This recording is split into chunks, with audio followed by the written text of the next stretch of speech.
Di dunia ini ada 3 organisasi terbesar sedunia dan usianya sudah mencapai 1 abad.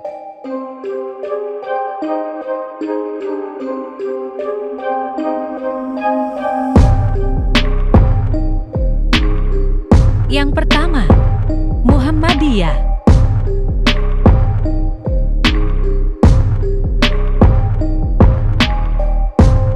8 Zulhijjah tahun 1330 Hijriah atau 18 November tahun 1912 Masehi merupakan momentum penting lahirnya Muhammadiyah. Itulah kelahiran sebuah gerakan Islam modernis terbesar di Indonesia yang melakukan perintisan atau kepeloporan pemurnian sekaligus pembaruan Islam di negeri berpenduduk terbesar Muslim di dunia. Sebuah gerakan yang didirikan oleh seorang kiai alim, cerdas, dan berjiwa pembaru, yakni Kiai Haji Ahmad Dahlan atau Muhammad Darwis dari kota Santri Kauman Yogyakarta. Kata Muhammadiyah secara bahasa berarti pengikut Nabi Muhammad. Penggunaan kata Muhammadiyah dimaksudkan untuk menisbahkan menghubungkan dengan ajaran dan jejak perjuangan Nabi Muhammad. Penisbahan nama tersebut menurut Haji Jarnami Hadikusuma mengandung pengertian sebagai berikut. Dengan nama itu, dia bermaksud untuk menjelaskan bahwa pendukung organisasi itu ialah umat Muhammad dan asasnya adalah ajaran Nabi Muhammad SAW, yaitu Islam. Dan tujuan Muhammadiyah adalah menjunjung tinggi agama Islam sehingga terwujud masyarakat Islam yang sebenar-benarnya. Sementara itu, Muhammadiyah merupakan gerakan Islam dakwah amar ma'ruf nahi munkar dan tajdid pembaruan tentang pokok ajaran Islam yang bersumber pada Al-Quran dan As-Sunnah As-Shahih. Yang kedua, Nahdlatul Ulama atau disingkat dengan NU. Sebagai negara dengan penduduk beragama Islam terbesar di dunia, Indonesia memiliki cerita tersendiri soal organisasi-organisasi Islam yang berkembang, termasuk kehadiran Nahdlatul Ulama NU sebagai organisasi Islam terbesar di Indonesia, yang memiliki sejarah panjang dalam pengaruhnya bagi penganut Islam di tanah air. Banyaknya perbedaan ideologi dan arah politik dalam agama di Indonesia, yang menjadi tanda munculnya sejarah NU yang lahir pada tanggal 31 Januari tahun 1926 atas nama kaum tradisionalis dalam menanggapi fenomena yang ada di dalam dan luar negeri, khususnya di dunia Islam.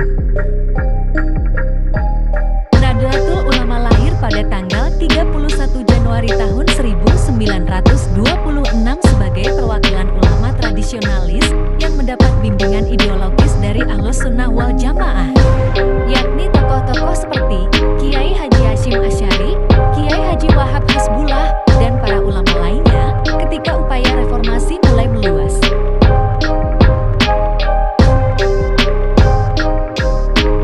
Nahdlatul Ulama memiliki tujuan untuk memelihara, melestarikan, mengembangkan, dan mengamalkan ajaran Islam yang berhaluan Ahlus Sunnah wal Jamaah An-Nahdliyah.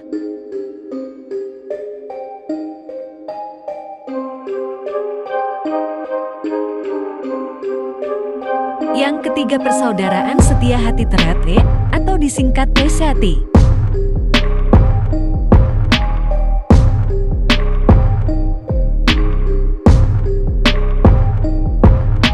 Organisasi tersebut didirikan pada tanggal 2 September tahun 1922 oleh Ki Hajar Hardjo Otomo di Madiun dan sekarang usianya sudah mencapai 1 abad.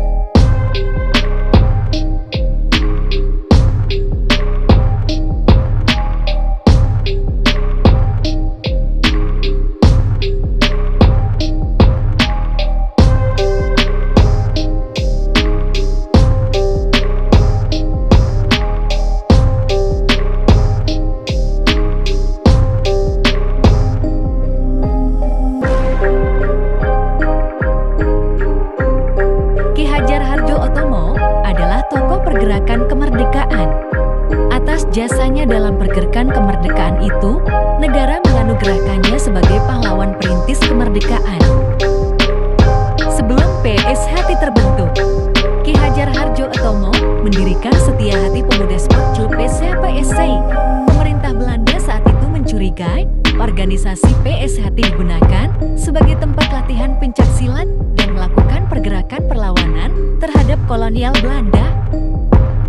Kemudian, namanya disepakati menjadi Persaudaraan Setia Hati Ternate di sebuah pertemuan pertamanya di Madiun pada tahun 1948.